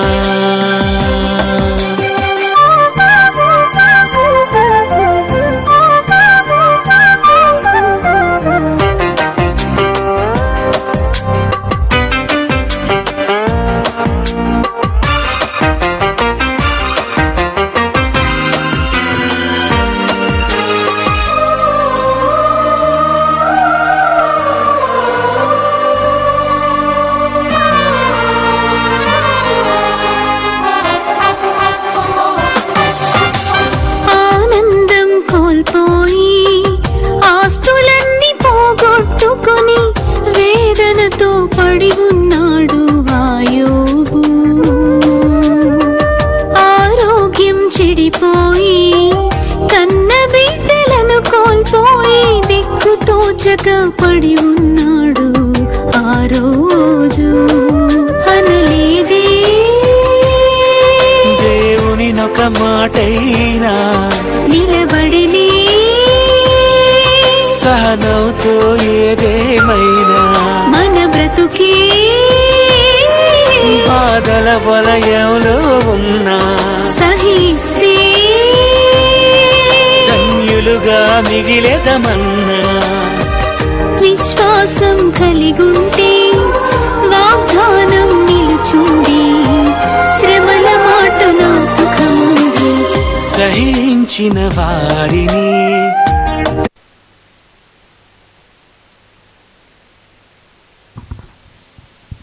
ధన్యులంటున్నాము, సహనాన్ని కలిగి ఉన్నామా?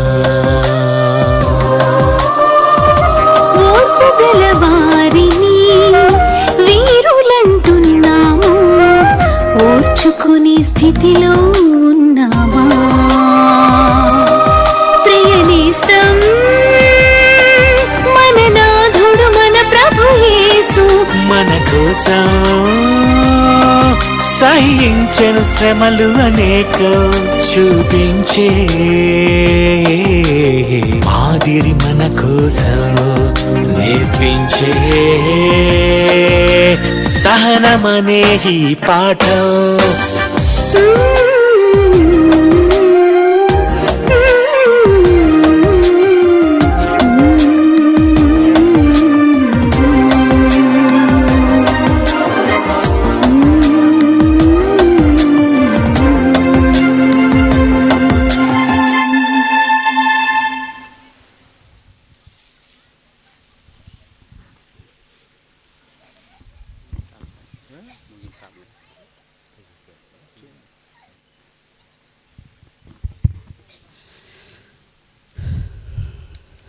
సాంగ్ కూడా మనకు చాలా మంచి సహనాన్ని గురించి తెలియజేస్తూ ఉంది.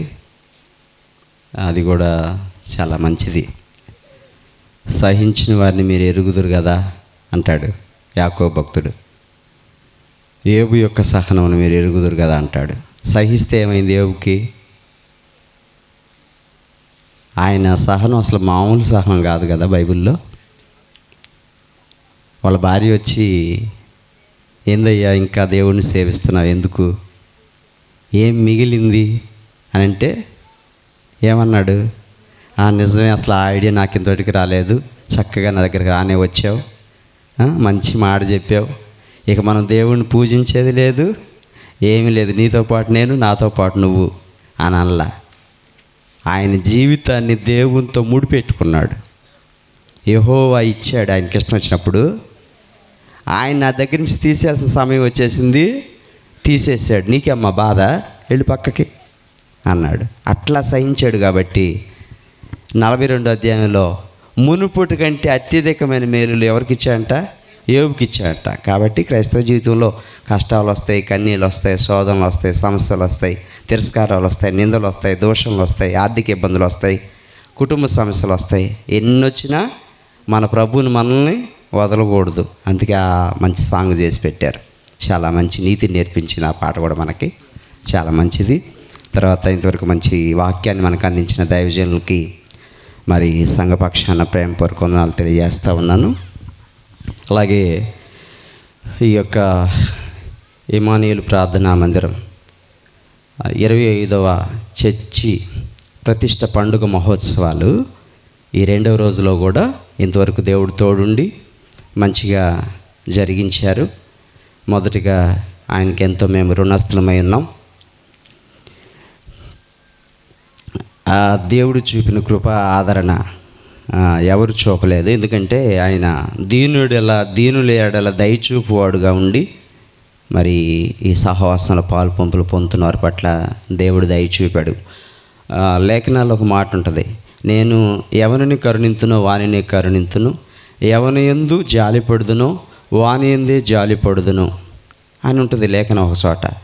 కొన్ని చోట్ల కొంతమంది వ్యక్తులను బట్టి వీళ్ళకేంటి ఇలా అని అనుకుంటారు. కానీ దేవుడు కరుణా కటాక్షాలు ఎవరికి ఇస్తాడో వాళ్ళకి తప్పకుండా ఇవ్వటానికి సిద్ధంగా ఉండి మరి ఈ ప్రదేశంలో దేవుని యొక్క మందిరాన్ని ఏర్పాటు చేసుకొని ఈ ప్రాంత ప్రజలను తన మందిరం యొక్క మహత్తుతో ఆ తేజస్సుతో నింపి దేవుడు తన వారినిగా చేసుకోవాలన్న సంకల్పాన్ని 2001లో పునాది వేసి ఇప్పుడు కూడా ఒడిదుడుకులు ఎదుర్కొన్నప్పటికి కూడా అలాంటి ఒడిదుడుకుల్లో ఎటు చెక్కు చెదరకుండా, చెదిరిపోకుండా, శిథిలం అవ్వకుండా, పతనం అవ్వకుండా, పాడవకుండా ఆయన సన్నిధి ప్రసన్నత ఇక్కడే ఉంచి, ఇది నేను కోరుకున్న మందిరం, నేను ఇక్కడే విశ్రమిస్తానని వాక్యం చెప్తుంది. అట్లాగే దేవుడు తన మందిరాన్ని అనేక స్థాయిల్లోంచి పెంపొందింపజేసుకుంటూ వచ్చి ఈ స్థాయిలో నిలిపాడు. అందుకని ఈ 25వ చర్చి ప్రతిష్ట పండుగ మహోత్సవాలు జరపాలని చెప్పి సంఘము, ఆ తర్వాత సంఘ పెద్దలందరూ కూడా తీర్మానం చేసుకొని మమ్మల్ని ఘనపరిచిన దేవుని మేము ఘనపరచక మానుదుమా అన్న ఒక సంకల్పంతో ఈ కార్యక్రమానికి అవకాశం తీసుకున్నారు. అదేవిధంగా మమ్మల్ని కాదు ప్రేమించింది, మీరు ప్రేమించి మా మధ్యకి వచ్చారు, దేవుని ప్రేమను చూపిస్తూ ఉన్నారు. అలాగే నిన్నటి నుంచి మేము ఎక్కడైతే ఇన్ఫర్మేషన్ ఇచ్చామో వాళ్ళందరూ కూడా దేవుని ప్రేమించి మా మధ్యకి వస్తూ రాత్రి నుంచి మళ్ళీ ఉదయం జరిగిన మీటింగ్లో ఇప్పుడు కూడా మమ్మల్ని చాలా ఆదరాభిమానాలతో మీరు ఆదరిస్తూ ఉన్నారు. మీ ఆదరణ అంతటికి కూడా మా సంఘమంతుడి తరపున హృదయపూర్వక ధన్యవాదాలు తెలియజేస్తున్నాను అందరికీ. అలాగే ఒక మాట చెప్పి ముగిస్తా, పొద్దుపోతుంది అనుకుంటారేమో, కానీ అవసరాన్ని బట్టి కొన్ని మాటలు మాట్లాడుకోక తప్పదు ఎంత పొద్దుపోయినా. ఒక సందర్భాన్ని, ఒక సిచ్యువేషన్ మాత్రం మీకు తెలియజేసి నా మాటలు ముగిస్తాను. రేపు కూడా మరి ఈ యొక్క చర్చి ప్రతిష్ఠ పండుగ 3వ రోజు ఉంటుంది. రేపు ఉదయం 10 గంటలకి మరలా కార్యక్రమం ప్రారంభమవుతుంది. మీటింగు రేపు రాత్రి వరకుతోటి అయిపోతుందా ఉంటుంది. ఎస్తేరు అహష్వేరోషు రాజు అడుగుతాడు, ఎస్తేరు నీకేం కావాలి? నా రాజ్యంలో సగమైన ఇస్తాను, నీ కోరిక ఏంటి చెప్పు అంటాడు. అంటే ఆయన రాజ్యంలో సగం ఇస్తానన్నాడని చెప్పేసి, అలాగే రాజే దానికోసం ఎదురు చూస్తున్నా, అది నా నుంచి వచ్చిద్దామని అడిగితే ఏం బాగుంటుందని నేను అనుకున్నాను, కానీ మీ నోటి నుంచి అన్నారు కాబట్టి ఖచ్చితంగా రాజ్యంలో సగం ఇయ్యండి అని చెప్పి అనలేదు. కానీ ఆమె రేపు కూడా నేను ఏర్పాటు చేసే విందుకు నీవును ఈ హామాను తప్పకుండా రండి అని చెప్పి తెలియజేసింది. అందుకని 3 రోజులు విందులు, ఇవి దేవుని విందులు.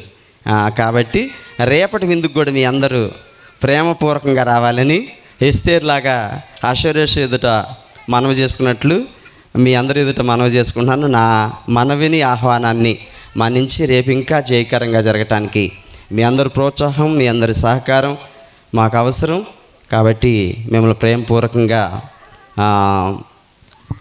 రిక్వెస్ట్ చేస్తున్నాం. కాబట్టి తప్పకుండా రేపటి కార్యక్రమాలు కూడా, రేపు పగలు రాత్రి జరిగే కార్యక్రమాలు కూడా పాలుపంపులు పొందుకోవాలని, మాతో సహకరించాలని ఇమ్మానుయేలు ప్రార్థనా మందిర సహవాసంతో మిమ్మల్ని అందరినీ కూడా సభ్యులుగా మేము ఎంచి ఈ విషయాన్ని తెలియజేస్తా ఉన్నాను. చాలా మంచిది. ఇంతవరకు చాలా చక్కగా మీరు కూర్చొని దేవుని మాటలు విన్నారు.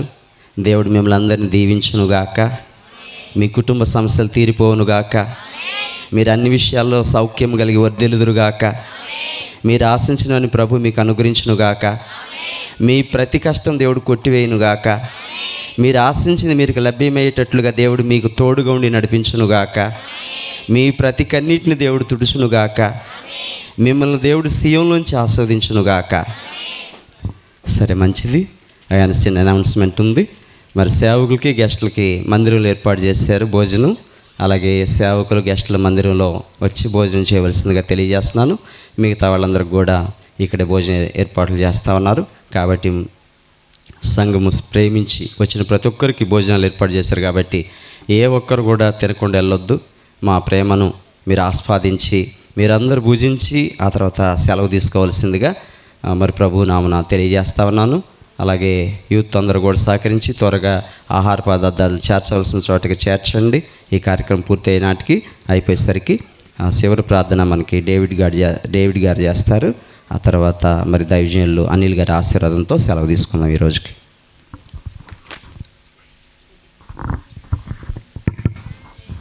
దేవునికి స్తోత్రములు. అర్థమైందా మీకు? ఏమైనా అర్థమైందా?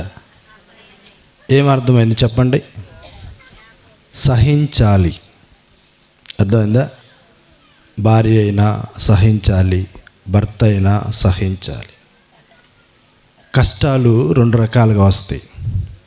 ఒకటి నీతిని బట్టి వచ్చింది, 2 పాపాన్ని బట్టి వచ్చింది. మీకు కష్టాలు ఎందుకు వస్తున్నాయో మూలానికి వెళ్ళి ఆలోచించాలి. ఎక్కడ జరిగింది ఈ నష్టం అని ఆలోచించి వాక్యానుసారంగా మీరు బ్రతకాలి. వాక్యానుసారంగా క్రీస్తుతో శ్రమపడిన వాడే తోటి వారసుడు. ఎక్కడికి వారసుడు? ఈ భూమి మీద వారసుడు కాదు, ఆ ఉన్నతమైన పరలోకానికి వారసుడు అవుతావు. ఏమండి, ఈరోజు మనం బ్రతికున్నామంటే దేవుని దయ వల్ల బ్రతికున్నాం. ఆ భయంకరమైన కరోనా నుండి మనం బ్రతికామంటే వాక్యాన్ని చెప్పి నరకానికి పోకుండా ఉన్నతమైన పరలోకానికి చేర్చుకోవాలనే దేవుడు మనకు ఆవశ్యను పొడిగించాడు.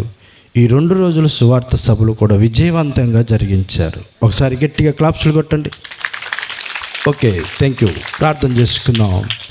మమ్మల్ని మిక్కిలిగా ప్రేమించిన ప్రియ పరలోకపు తండ్రి, ఇదిగో తండ్రి, నీ అనాది సంకల్పములో నీ కుమారుడైన యేసుక్రీస్తు ద్వారా నీకు పిల్లలు కావాలని మీరు కోరుకున్నారు. అందుకే తండ్రి ఈరోజు మేము బ్రతికున్నాం. ఎన్నో నిజాలు మాకు తెలియచేసి సత్యానికి ప్రతినిధిగా నిలబెట్టి ఆ ఉన్నతమైన పరలోకం చేరాలని ఈ బోదాడ గ్రామంలో ఇదిగో తండ్రి సంఘము ద్వారా నీ మాటలు వినిపించి కొందరినైనా కాపాడాలని ఈ మహాసంకల్పాన్ని ఏర్పాటు చేసింది మీరే.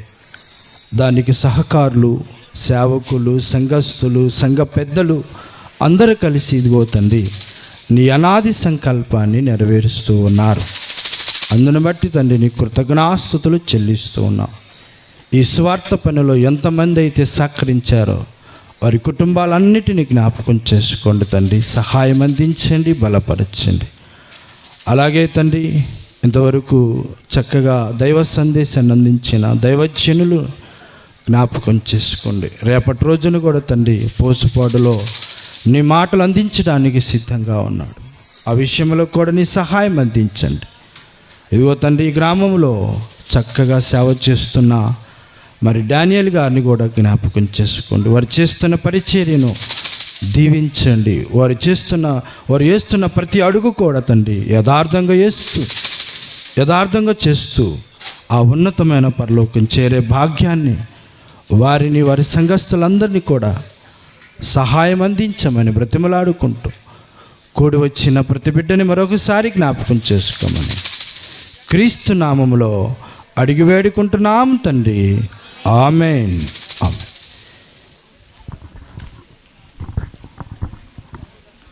మన తండ్రి అయిన దేవుని ప్రేమ, కుమారుడైన యేసుక్రీస్తు వారి కృప, పరిశుద్ధాత్ముని అన్యోన్య సహవాసము, చేరి వచ్చిన పరిశుద్ధులైన ప్రియులందరికీ, అలాగే గ్రామస్తులకు, విచ్చేసిన దైవ సేవకులకు, సంఘ కాపరి గారికి, వారి కుటుంబానికి, రేపటి దినం జరగబోయే సభకు సదా తోడయుండి నడిపించునుగాక. ఆమెన్. ఆమెన్. అందరికీ వందనాలండి. మరి సంఘస్థులందరికీ భోజనం ఏర్పాటు చేశారు కాబట్టి అందరూ కూడా భోజనం చేసి సెలవు తీసుకోవాల్సిందిగా తెలియజేస్తా ఉన్నాను. మరి దూర ప్రాంతం, నాగండ్ల ప్రాంతం నుంచి కూడా దైవజనులు మన యొక్క పరిచర్యలు చూసి ఉదయకాలంలో వచ్చారు. తర్వాత వారి సంఘాన్ని కూడా తీసుకొని ప్రత్యేకంగా మన మధ్యకి వచ్చిన విమలారావు గారికి ప్రత్యేకమైన వందనాలు తెలియజేస్తూ ఉన్నాను. అలాగే చేరిన అందరికీ కూడా, మా సహోదరులందరికీ కూడా అందరికీ ప్రేమపూర్వక వందనములు. సెలవు తీసుకుందాం భోజనం చేసి.